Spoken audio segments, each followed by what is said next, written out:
ng FM at lakas ng AM. sa iisang himpilan Pinagsanib na puwersa, para sa mas malawak mas maraming mararating at mas maraming maaabot ng impormasyon. at serbisyo publiko. Radio Pilipinas and Capital 104.3 Collab. Radyo Pilipinas News Nationwide. Trending issues na pinag-uusapan. World News in 5. Ang inyong institusyon sa Philippine Sports Broadcast. Ipapahuli sa mahahalagang kaganapan. Siksik sa impormasyon. Mga palatuntunan ng Radyo Pilipinas, Radyo Publiko 738, Sports Radio 918 Radyo Magazine 1278 at Radio Pilipinas World Service nag-uugnay ng pamahalaan sa sambayanan. Mapapakinggan na sa Capital 104.3 FM. Capital 104.3. Radyo Pilipinas World Service. Sports Radio. Radyo Magazine. Serbisyo Publiko.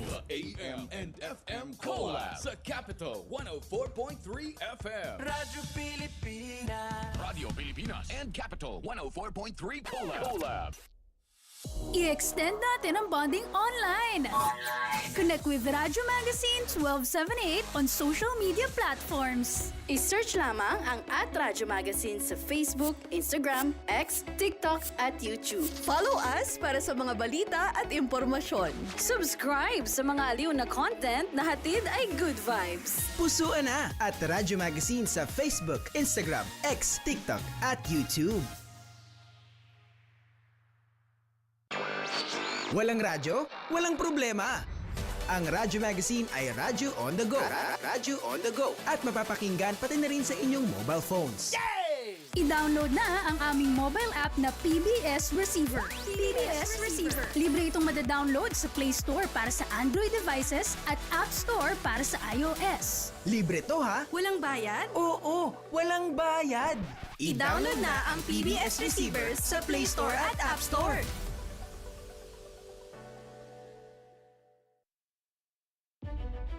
Bakla! Bill, sabay mo nga, lalaki ako! Ano ba to? Araw-araw na lang. Ba't ba ako nila binubuli? Wala naman akong ginagawang masama. Bakit ba kasi ako naging ganito? Ma, pa, binuli po nila ako sa school. Ano ba, Bill? Di mo ba nakikita? Busy kami rito, oh. Umalis ka na. Pumasok ka nga sa kwarto mo. Okay po. Ayoko na. Feeling ko mag-isa lang ako. Siguro, dapat na lamang tapusin ko ng buhay ko. Huwag! Tumawag lamang sa hotline ng National Center for Mental Health 1553 para humingi ng tulong sa mga eksperto. Maaari ka nilang suportahan 24/7 at available ito nationwide in the Philippines. Hindi ka nag-iisa. Laging may handang makinig. Isang paalala mula sa Radyo Magazine. I-extend natin ang bonding online. Connect with Radyo Magazine 1278 on social media platforms. I-search lamang ang @Radyo Magazine sa Facebook, Instagram, X, TikTok at YouTube. Follow us para sa mga balita at impormasyon. Subscribe sa mga aliw na content na hatid ay good vibes. Pusuan na at Radyo Magazine sa Facebook, Instagram, X, TikTok at YouTube.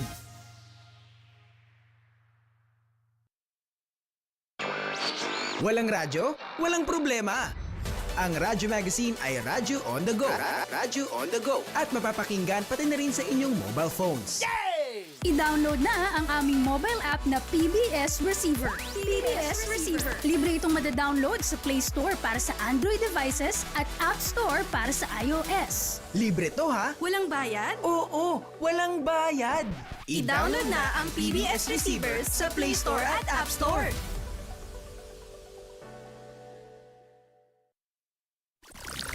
Serbisyong kailangan, direkta mula lokal na pamahalaan. Mamangha sa mayaman nating sining, kultura at kasaysayan. Radyo Magazine 1278 AM. Radyo Pilipinas! Radyo Publiko. World class na tanawin. Explore na natin!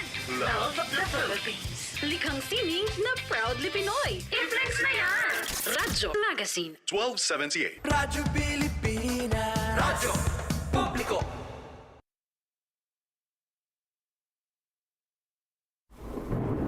Naku, umuulan na naman. Pahirapan na naman sa pagpasada. Huwag kang mag-alala.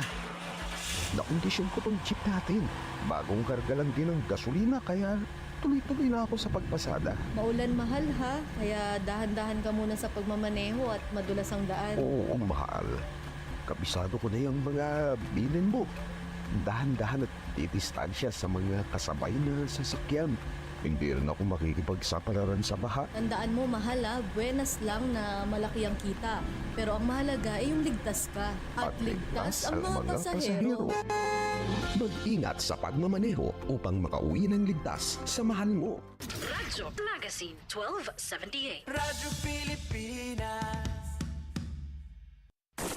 Mas pinalakas, pinalawak. Radyo Pilipinas. Radyo Publiko. Radio Pilipinas and Capital 104.3 Collab. World Service Sports Radio. Ang taginting ng FM At lakas ng AM. sa iisang himpilan Pinagsanib na puwersa. para sa mas malawak na Serbisyo publiko. Radyo Magazine 1278. Sports Radio 918. Radyo Pilipinas, Radyo Publiko 738. At Radio Pilipinas World Service. Mapapakinggan na Sa Capital 104.3 FM. Capital 104.3. The AM and FM Collab. Sa Capital 104.3 FM. Radyo Pilipinas. Radio Pilipinas and Capital 104.3 Collab. Kang sining na proudly Pinoy. I-flex na yan! Radyo Magazine. 1278. Radyo Pilipinas. Radyo Publiko. Serbisyong kailangan, direkta mula lokal na pamahalaan. Mamangha sa mayaman nating sining, kultura at kasaysayan. Radyo Magazine 1278 AM. Radyo Pilipinas. Radyo Publiko.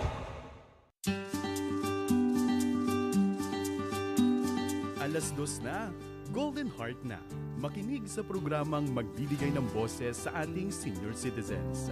Hatid ang mahalagang impormasyon at inspirasyon para sa mas masigla at masayang buhay. Ito ang Golden Heart, puso para sa seniors. Tuwing Biyernes, alas 2 ng hapon, dito lang sa Radyo Magazine 1278 AM. Sabayang mapapanood sa official Facebook page at YouTube channel ng Radyo Magazine at National Commission of Senior Citizens. Alas 2 na, Golden Heart na. Golden Heart na. Mga ka-Golden Heart, nagbabalik ang programang May Puso at Malasakit para sa seniors. Ito ang Golden Heart. Puso para sa Seniors Season 2. Hatid sa inyo ng National Commission of Senior Citizens. Sa mga ka-Golden Heart natin na nakasubaybay ngayong hapon, pakipusuan naman ang ating live streaming sa Radyo Magazine, 27:08 AM at NCSC Philippines Facebook page. Ako si Mercy Gutierrez, ang Chairperson at Chief Executive Officer ng National Commission of Senior Citizens. Makakasama ninyo ako sa buong Season 2 ng Golden Heart, Puso para sa Seniors. Kahapon po ay ating ginunita ang Araw ng Kagitingan o Day of Valor. Kaya gusto naming pasalamatan ang lahat ng mga ka-Golden Heart natin na nagsakripisyo, nagpamalas ng kabayanihan at kagitingan para sa bansa. Mabuhay po ang magigiting nating kababayan. Ganon din sa mga Pilipinong veterano dahil ngayong Abril ay ipinagdiriwang din natin ang Philippine Veterans Month. Sa programa natin ngayong hapon, tatalakayin natin ang mga usapin at serbisyong mahalaga para sa ating mga minamahal na senior citizens, pensioners at retirees. Dahil ngayong araw ay pag-uusapan natin ang diskwento sa gamot para sa mga seniors, alamin, at senior tips na swak ngayon tag-init ating talakayin. Bago tayo mag-umpisa, pasalamatan muna natin sina Director Fernando Amparo Sanga ng Presidential Broadcast Service at Miss Marinela A. Texon, Station Manager ng Radio Magazine. At shout out din sa ating mga partners sa Offices for the Senior Citizens Affairs mula Luzon, Visayas at Mindanao. Siyempre, pati na rin ang ating mga masisipag na kasama sa Regional at Central Office ng National Commission of Senior Citizens. Alam niyo mga ka-Golden Heart, ang mga mahal nating senior citizens ang haligi ng ating mga pamilya at komunidad. Bilang pagkilala sa kanilang kontribusyon, may mga itinatakdang benepisyo at pribilehiyo ang gobyerno natin sa ilalim ng ilang batas, kabilang na ang 20% discount at 12% VAT exemption sa gamot, medical supplies at marami pang iba. Pero alam niyo po, marami pa ring senior citizens ang hindi aware at ang iba ay marami pa ring concerns kung paano at kailan nila ito maaaring magamit at kung ano ang dapat gawin kapag may hindi sumusunod na establishments para ibigay ang mga discounts. Kaya naman, para sa kaalaman ng ating mga ka-Golden Heart at para mabigyan na rin ng kasagutan ang kanilang mga tanong tungkol sa discount sa gamot, makakasama natin ngayon via Zoom ay isang espesyal na panauhin mula sa Department of Health at walang iba kundi si Dr. Ronaldo R. Quintana, Officer in Charge Division Chief and Unit Head, Non-Communicable Diseases, Prevention and Control Division Disease, Prevention and Control Bureau, Department of Health. Magandang hapon, Doc, Ron, at welcome sa ating programang Golden Heart, puso para sa seniors.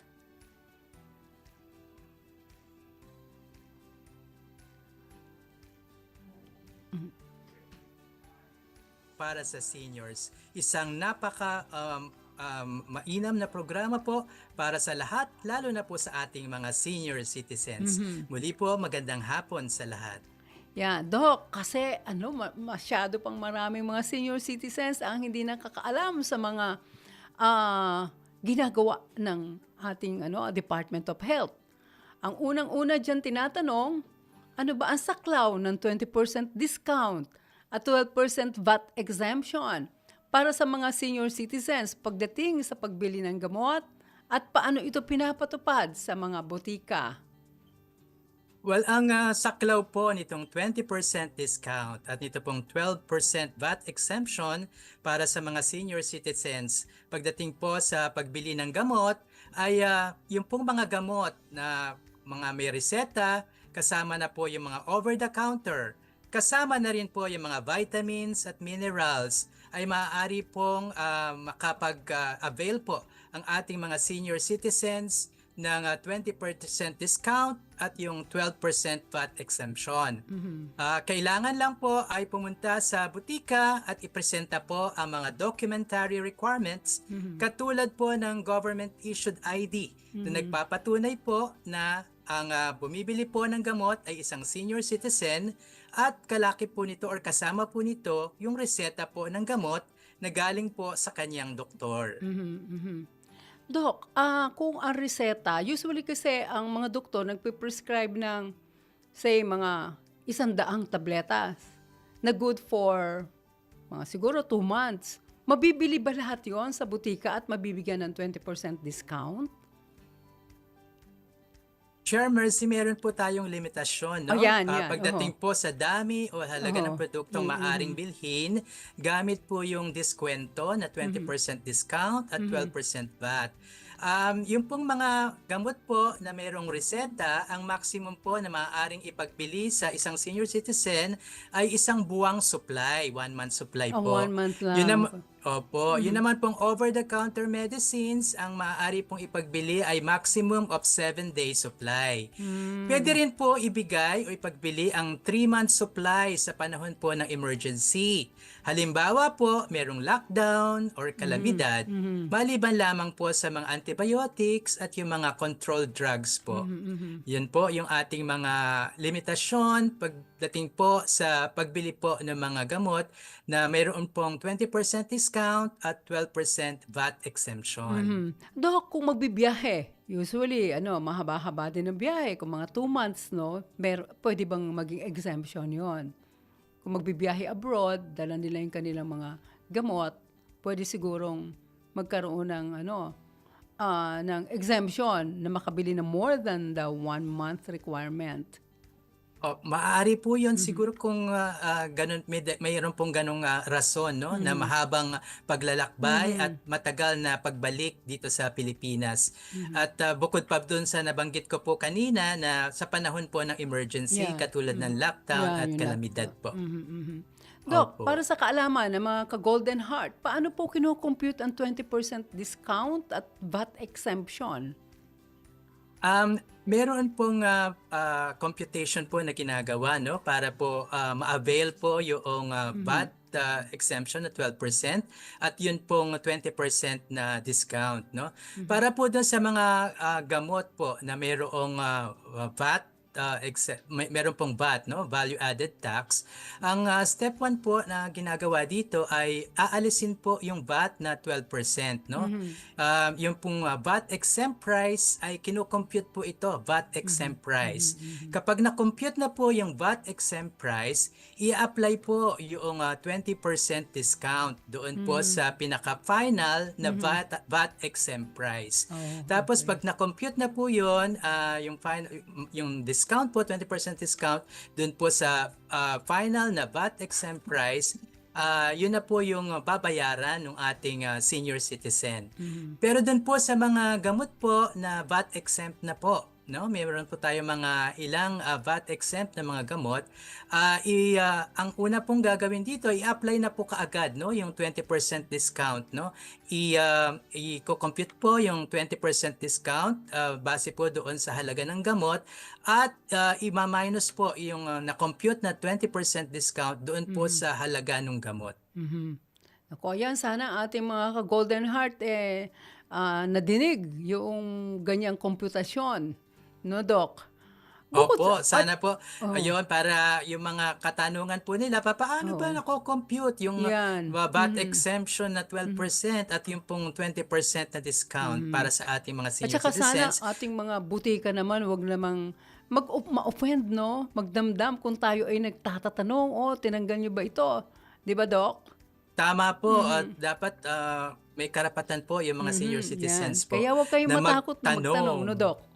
Yes, tama po. Dapat magtatanong po tayo. Karapatan po nating malaman ang mga bagay at mga benepisyo po natin bilang senior citizens. Bukod sa gamot, ano-ano pang medical services ang sakop ng diskwento at VAT exemption? Bukod po doon sa mga gamot po, kasama na rin po na adult diapers. Pero dapat po ito ay bibilhin sa butika at hindi sa grocery. At dapat po ay may kasama pong nakalagay po ito sa reseta. Tapos yung mga bakuna din po laban sa trangkaso at sa pulmonya. Hindi po sakop ng discount yung mga medical services na hindi medically necessary tulad po ng mga cosmetic procedures. Yung pampaganda. Yung mga pampaganda po. Dok, paano naman i-avail? Ano mga hinihingi ng mga ating butika o hospital para ma-avail natin ang mga benepisyo na ito? Para ma-avail po yung mga benepisyo po na ito, kagaya po na nabanggit ko nung una, kailangan lamang pong ipakita ang inyong OSCA ID or Senior Citizens ID or any government ID na nagpapatunay po na kayo ay isang senior citizen. Ibig sabihin po may nakalagay po na birth date nyo, no? Para mapatunayan po na kayo ay talagang senior citizen. And of course, pag bumibili po ng gamot, reseta po ng doktor. Doc, you mentioned yung sa professional fees ng mga doktor. Yan during the consultation or during kung halimbawa na may surgery o may procedure, sasama din yung 20% discount at saka yung VAT? Kasama po yun kung may procedures na gagawin at kung may consultation po na gagawin sa doktor, yung professional fees ng doktor po ay kasama po sa diskwento. Malaking malaking tulong, Doc. Yes, tama po. Malaking tulong para sa ating mga senior citizens. Doc, yung kung sa naman, yung home care services. Yung sa mga home care services, sakop din po yun. No? Yung mga binabayaran natin for home care services, sakop din po yun doon sa diskwento po natin para sa mga senior citizens. Sakop ba ng benepisyo ang mga digital platforms at e-pharmacies o limitado lamang ito sa mga physical drugstores? Sakop din po ng benepisyo po para sa senior citizens ang mga digital platforms at mga e-pharmacies po na tinatawag, no? Base po ito doon sa ating Joint Memorandum Circular ng DTI, DSWD, NCSC po, NCDA, DILG, DOH, BIR, Joint Memorandum Circular number 1, Series of 2022. Para po sa pagbili po for e-commerce purchase, kailangan po ang isang senior citizen bago po siya mag-place ng order ay i-declare po niya online doon sa platform or doon sa merchant na siya po ay isang senior citizen. Kapag na-confirm na po yung order niya, ang senior citizen po ay kailangan mag-provide or kaya mag-attach ng scanned copy or screenshot po or image nung kanya pong ID at yung prescription po kung available. And then kapag dineliver na po sa kanya yung kanyang order, kailangan po niyang ipakita doon sa magdi-deliver yung katunayan po na siya ay isang senior citizen, kasama na rin po yung reseta kung mayroon pong reseta. Sa pag-order na yan, may mag-a-assist sa ating mga seniors, Doc. Kasi karamihan sa ating mga senior citizens medyo hindi marunong tungkol sa hindi sila digital savvy, no? Opo, so kailangan po magpatulong doon po sa isang kasambahay o kasama sa bahay. Pwede yung apo, yung anak, no, na mag-order po online. Mga hindi digital literates. Opo. Paano kung tumanggi naman ng isang establishment na ibigay ang discount at VAT exemption? Ano ang dapat gawin ng ating mga senior citizens? Ayon po sa batas po ng Senior Citizens Act po, ang reporting mechanism po para sa discounts po ay mandato po ng local government ng unit. OSCA, yan. Opo. So pwede pong ihain po yung reklamo sa Office of the Senior Citizens Affairs, OSCA, ng local government unit kung saan po kayo nakatira o kaya naman po sa lugar kung saan po nangyari po yung paglabag, no? Pwede rin po kung nasa health facility po doon po sa Public Assistance and Complaint Unit or yung PACU. So kailangan po isumiti yung resibo o at anumang dokumento ng transaction po at nagpapatunay na nagkaroon po ng paglabag doon po sa diskwento sa pagbibigay sa mga senior citizen. Sa mga natatanggap po namin na complaint, ito po ay karaniwan po namin i-endorse po namin sa mga involved na local government unit. Doc, so itong public assistance under the DOH para tumanggap ng mga complaints? Sa mga health facilities po natin, meron po mga public assistance and complaint unit po. Parang hindi ko narinig yun masyado, Doc. Baka hindi lang po services, masyado. Mga health facilities, no? Opo, baka hindi lang po masyadong nabibigyan ng awareness ang mga tao pagdating po dito sa maganda itong pagkakaroon ng public assistance and complaint unit dan po sa ating mga health facilities. Maganda itong ating discussion, Doc. So mga ka-Golden Heart, ayan pwede kayo kaagad magpunta sa ating health facilities at magreklamo kayo. At iyan naman ay endorse sa OSCA. Dahil under the law, yung OSCA ang nag-iimbestiga. Meron din kami natatanggap na mga reklamo tungkol sa mga violations ng batas, no? Lalo-lalo na sa mga diskwento. Inire-refer din namin sa OSCA. Yan. Yes, Doc, tama po. Paano naman ang mga senior citizens na naninirahan sa malalayong lugar? Paano nila masisiguradong makukuha nila ang mga benepisyo? Kinakailangan po ng ating mga senior citizens na makipag-coordinate po sa kanilang local na OSCA upang sila po ay matulungan at magabayan po pagdating po ito sa pag-avail po ng mga benepisyo, yung 20% discount, yung VAT exemption po. So lumapit lang po tayo dun sa ating OSCA upang tayo po ay matulungan at magabayan po. Dahil kasi lahat ng mga senior citizens ngayon, lahat halos ay may OSCA card. Dahil kasi sa dami ng benepisyo. Ang iba nga na hindi pa senior, gusto na maging senior dahil sa mga benepisyo. Tama po yun. May mga kilala po akong ganyan, hindi pa sila senior pero gusto na nilang maging senior kaagad. Oo nga, nagmamadali na, no? Dahil po sa mga benefits for senior citizens. At hindi nila alam na ang dami namang ginagawa ng ating pamahalaan, ang daming ginagawa naman ng DOH para sa ating mga senior citizens. Yes, tama po, Chair Mercy. Doc, marami pa po tayong mga tanong. at atin niyang pag-uusapan maya-maya. Bigyan daan po muna natin ang ilang balita dito sa Senior Spotlight News.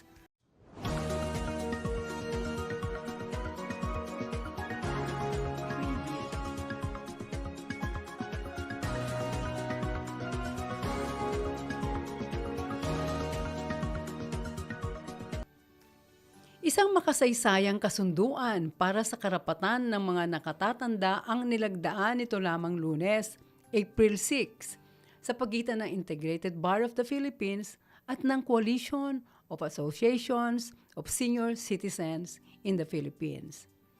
Layunin ng Memorandum of Agreement na ito na palawakin ang libreng legal assistance para sa mga senior citizens, lalo na yung mga indigent at may karamdaman.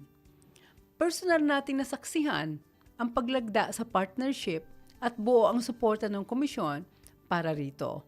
Batid natin na marami pa rin nakatatanda ang nakararanas ng pang-aabuso, kapabayaan at kakulangan sa legal na serbisyo. Handog ng bagong legal assistance program para sa mga seniors ang libreng legal na payo, representasyon, legal education, at referral services mula sa iba't ibang IBP chapters sa buong bansa. Ang NCSC ay aktibong makikilahok sa pagpapatupad ng programang ito.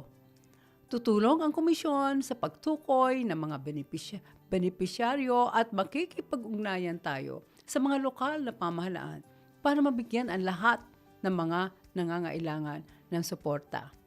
Tandaan natin, mga ka-Golden Heart, na biyaya ang pagtuntong sa Golden Years. Kaya marapat lamang na ang ating mga karapatan ay mananatiling buo at patuloy na ipinagtatanggol hanggang sa pagtanda. Para sa inyong katanungan sa mga programa ng NCSC, maaaring makipag-ugnayan sa pinakamalapit na NCSC Regional Office sa inyong lugar. Makikita sa inyong mga screens ang contact information ng aming 16 na regional offices sa buong bansa. Bisitahin din ang NCSC website at i-follow at i-like ang NCSC official Facebook page at TikTok at NCSC Philippines. Mag-subscribe na rin sa aming official YouTube account. Kayo ay nakatutok pa rin sa Golden Heart, puso para sa seniors. At para sa pagpapatuloy na ating diskusyon, kasama pa rin po natin si Dr. Ronaldo R. Quintana mula sa Department of Health. Doc, dahil ramdam na ang init ng panahon ngayon, pag-usapan naman natin ang ilang tips o mahalagang paalaala na dapat tandaan ng ating mga senior citizens. Kamakailan lamang nagbabala kayo, ang DOH, laban sa banta ng rising heat illness ngayong summer. Ano po ang implikasyon nito lalo na sa ating mga senior citizens? Totoo po yan, Chair Mercy, sobrang umiinit po yung ating panahon sa ngayon. So ang ating po mga senior citizens ay high risk po sa heat-related illnesses, dahil sa mga senior citizens po natin, medyo mahina-hina na rin ang kanilang heat regulation at posible pong meron din silang mga comorbidities, Meron pong iba, merong hypertension, meron diabetes, Kailangan po silang bantayan laban sa dehydration at overheating po. Dahil sa panahon po ngayon, sobra po talagang mainit. Dok, lalo na kung nasa labas, init na init, pagkatapos biglang maliligo. Dok, hindi ba delikado yon? Kailangan muna po magpahinga bago tayo maligo kung galing po tayo sa labas dahil na-expose po tayo sa sobrang tindi ng init. Ayon sa Pag-asa, nasa extreme caution level ang heat index. Kaya ano ang ibig sabihin nito sa pang-araw-araw na gawain ng publiko? Ang ibig po sabihin nito, mataas yung risk po ng heat cramps at heat exhaustion po na tinatawag. Dapat po limitahan natin yung outing outdoor activities, lalo na po kapag sobrang init ng araw. Uminom din po tayo ng maraming tubig at umiwas po tayo sa matinding init. Dok, lalo na, laging, mga nasa beach, no? Di ba mas matindi ang init? Tama po, yung sa panahon po kasi ngayon, summer, mahilig po tayo magpunta sa mga beach, no? So dapat po mag-ingat po tayo, magsuot po tayo ng mga damit na hindi masyadong masikip at yun lang pong tama-tama lang po sa atin. And then dapat po pag lumalabas po tayo, meron po tayong dalang payong o sombrero. O kaya po meron tayong pamaypay para po doon sa init. And then importante po umiinom tayo ng sapat na dami ng tubig. 7 hanggang 8 baso ng tubig araw-araw. So importante po 'yun para hindi po natin maranasan yung pong heat cramps, yung heat exhaustion.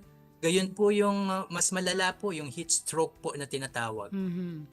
Dok, ano ang pagkakaiba ng heat cramps, heat exhaustion at saka heat stroke? Ang heat cramps po, ito yung ating po mga muscle ay naninigas o nagka-cramps po dahil po sa dehydration. Yun naman pong heat exhaustion, ang nararamdaman po nito ay nagkakaroon po ng pakiramdam ng panghihina, o kaya pagkahilo po or pagpapawis. And then yung heat stroke naman po, ito yung pinakamalubha gaya po nung nabanggit ko, no? Mataas na body temperature po or parang nilalagnat po. Posibleng mawalan din ng malay. Isa po itong medical emergency, no? Pag nawalan ng malay. And then pagkahilo po, pangangalay, at kasama na rin po yung mainit at pamumula po ng ating balat. Ayan. Yan ay mga senyales, Dok? Yes, tama po. Dapat pagka may nararamdaman na, maging careful na at kung kailangan, magpunta na kaagad sa doktor at magpa-check up. Tama po, dapat po dalhin agad sa ospital kung halimbawa po mayroong naranasan na confusion or pagkabalisa yung ating senior citizen, pagkawala ng malay or hindi na makainom dahil sa sobrang panghihina. Kapag sobrang init po ng katawan, posible po na ito ay na mayroong heat stroke po, no, parang nilalagnat. At kapag hindi po gumagaling ang simptomas nung nabanggit ko po na heat exhaustion, yung panghihina, pagkahilo, pagpapawis, kapag hindi po nawawala, mahalaga po na dalhin agad po sa pinakamalapit na ospital or health facility po ng ating senior citizen. At huwag kalimutan dalhin yung yung OSCA card. Yes, opo. Sa obserbasyon ng DOH, anong pinakakaraniwang maling paniniwala ng publiko tungkol sa heat stroke o dehydration? Kasi baka mamaya binabaliwala nila, Dok. Tama po. Yung iba po sinasabi, okay lang kahit hindi uminom ng tubig kung hindi nauuhaw. Mali po ito, no? Dahil maaari pong magkaroon ng dehydration na kahit walang pakiramdam po ng pagkauhaw. So, importante po kahit hindi nauuhaw, uminom pa rin po tayo ng tubig, lalo na po sa panahon ngayon na sobrang init. And then, minamaliit din po ng iba yung heat stroke, no? Bilang simpleng pagod lang. Yun po yung kanilang paniniwala. Huwag po nating baliwalain yung heat stroke, kagaya po ng mga nabanggit kong mga simptomas kanina, sapagkat ito po ay delikado. So pumunta po sa pinakamalapit na ospital o health facility kapag meron pong mga simptomas po ng heat stroke. Kasi yan nagli-lead to parang may heart attack, no, Doc? Yes, maaari po, no, na magkaroon ng komplikasyon ito sa ating puso. Sa ating puso. At yes, kaya po dapat na hindi natin minamaliit po, no, yung mga simptomas po na nararamdaman ng isang mayroong heat stroke po. Doc, ano lalo naman na po sa ating mga senior citizens. Yes, mas kailangan mag-ingat dahil iba na ang ating ito na iba na pagka may edad. Ano naman Doc? Gagaya po na nasabi ko po kanina, medyo mahina na po yung regulasyon natin sa temperature kapag tayo po ay senior citizen na. Lalo na kung mayroong dinaramdam, no, may sakit sa parte ng katawan, mas lalo na po kung may mga comorbidities yung ibang mga sakit po ng ating senior citizen. Ano naman ang mga hakbang ng DOH para ihanda mga hospital sa posibleng pagdami ng heat-related cases? I'm sure, pag summer, madami, Doc. Yes, ang DOH po ay palagi pong nakahanda po, no? Lalo na po pag dumadating yung ganitong summer, sobrang init, inihahanda po yung mga health facilities para po sa mga surge na mga cases, sakali pong dumami yung mga kaso po ng, for example, yung heat stroke po dito sa ating bansa. And then tinitiyak din po ng DOH yung mga protocols po para sa mga heat-related illnesses. And then pinapalakas din po yung mga public health advisories at coordination po sa mga local government units. At naglalabas din po ng mga social media cards sa iba't ibang mga platforms po para mabigyang kaalaman po ang ating publiko pagdating po dito sa heat-related cases po natin. Doc, ang ating bang mga local government units, meron naman siya mga enough na lahat ba halos? May ambulansya para pagka in case of emergency, madadala ka agad sila sa pinaka malapit na hospital. Ang pagkakaalam ko po, Chair Mercy, meron naman pong mga ambulansya ang ating mga local government units na maaari pong gamitin sa pagdadala po ng ating mga senior citizens papunta po dun sa mga health facilities po. Kaya dapat nananawagan tayo sa ating mga LGUs na dapat nakahanda yung inyong mga ambulance just in case may mga emergency cases. Tama po. Doc, ano naman ang inyong mensahe sa ating publiko, lalo na sa mga kamag-anak na senior citizens tungkol sa mga dapat bantayan ngayong tag-init? Para po sa ating mga senior citizens, mag-ingat po tayo, no? Lalo na po sa mga panahon po ngayon na sobrang init, no? Panatilihin po na tayo ay hydrated, uminom po tayo ng 7 hanggang 8 baso ng tubig araw-araw. Kahit hindi po tayo nauuhaw, uminom po tayo ng tubig, no? Iwasan po natin yung matinding init, lalo na po pagtanghali, no? Usually po, nag-uumpisa yung init po, 9 o'clock, 10 o'clock, hanggang 3 or 4 o'clock po ng hapon, no? Kainitan po. Siguraduhin din pong malamig at maliwalas po yung ating kapaligiran para hindi po tayo masyadong ma-expose sa sobrang init. Gaya po na nabanggit ko kanina, gumamit ng payong, ng sombrero, pamaypay, kung lalabas po tayo ng bahay. And then iwasan po yung mabibigat na physical na gawain, no? Sa oras po na sobrang init. Mula 9 a.m. hanggang 4 p.m. yan po yung mga may init na oras. And then bantayan din po yung mga simptomas ng heat illness na nabanggit ko na po kanina sa una po nating talakayan. At huwag pong mag-atubiling magpatingin or pumunta sa doktor or sa health facility kung may kakaiba po kayong nararamdaman. Doc, mayroon pa ba kayo ibang programa, yung programa ng DOH na ipinopromote nyo sa ating mga senior citizens at kailangan nilang malaman? Yung mga programa po natin sa Department of Health, yun pong, meron po kaming mga trainings po na ginagawa sa ating mga health workers pagdating po sa pagbibigay ng serbisyo para po sa ating mga senior citizens.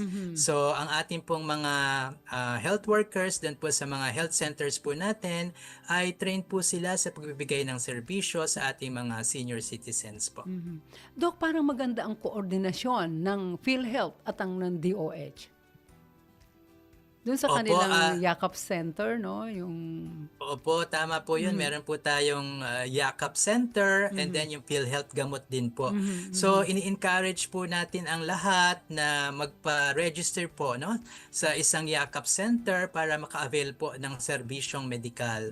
And then kapag meron na po tayong naka-register po tayo sa Yakap Center, makaka-avail din po tayo ng PhilHealth gamot na tinatawag na kung saan tayo po ay makaka-avail ng worth na 20,000 pesos per year na mga gamot sa mga gamot accredited na pharmacies po. Doc, maraming salamat. At talagang ito ang kailangan ng ating mga senior citizens ang malaman ang kanilang mga benepisyo galing sa DOH. Siguro maaari namin kayong maimbita muli kung meron pa kami mga gustong paglilinaw tungkol sa mga programa at serbisyo ng DOH. Yes Yeah. po, Chair Mercy, sabihan niyo lang po kami. Kami po ay palaging nakahanda na makipag-coordinate po sa National NSC para po sa mga gawain po na magdudulot po ng magandang benepisyo para po sa ating mga senior citizens. Maraming salamat din po sa pag-imbita sa amin sa Department of Health para po magbigay ng impormasyon para po sa ating mga senior citizens katulad po ng mga tinalakay natin ngayong hapon dito po sa programang Golden Heart. Okay. Yan ang ating kaibigan mula sa Department of Health, Dr. Ronaldo R. Quintana, Officer in Charge, Division Chief, and Unit Head, Non-Communicable Diseases Prevention and Control Division ng Department of Health. At para bigyan naman tayo ng inspirasyon ngayong hapon, panoorin po natin ang isang Expanded Centenarians Act grantee na si Gloria Cometa, 85 years old, from Southern Leyte.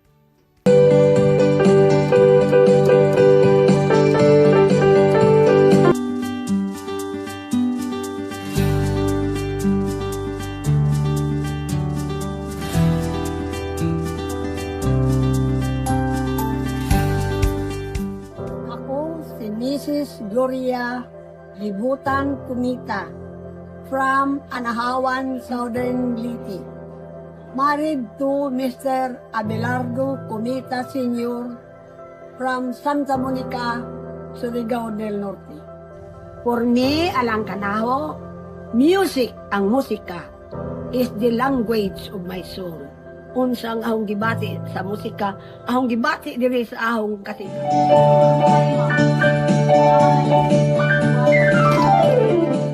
Nalipay ko, nakadawat ko og 10,000 hatag kana mo mga senior citizen. Beneficiary kami sa Expanded Centenarian Act. Ang ahong plano sa ahong 10,000 mauni. Tungod kay, doon naman ko'y maintenance kay blind naman ning ahong right eye, kaning ahong left eye nagkinahanglan ni og trabatan. Tag 1,480 ang kada usa ka gamay nga botilya. Pagtibok kog palit ana, daglay ni tiray para kahong diabetes. Ako nagpasalamat ko sa atong gobyerno na kaming mga senior citizen niini nga mga edad nakadawat kami.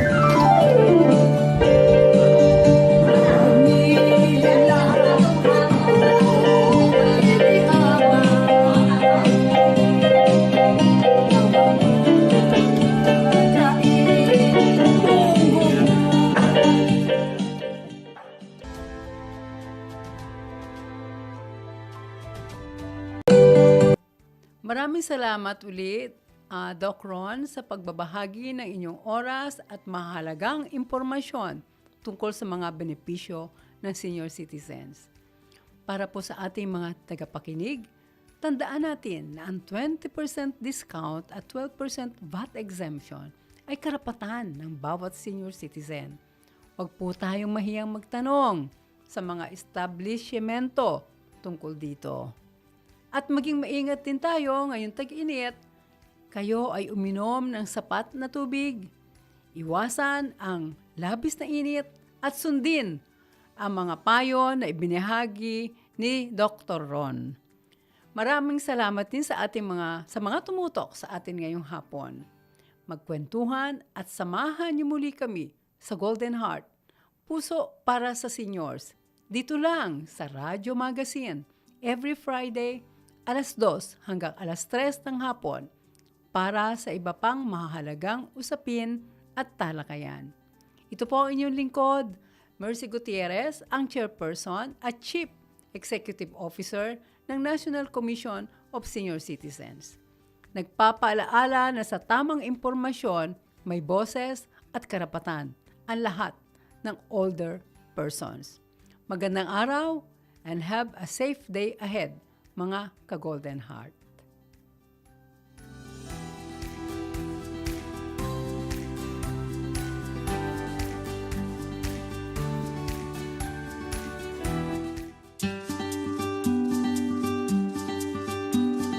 Alas 2 na.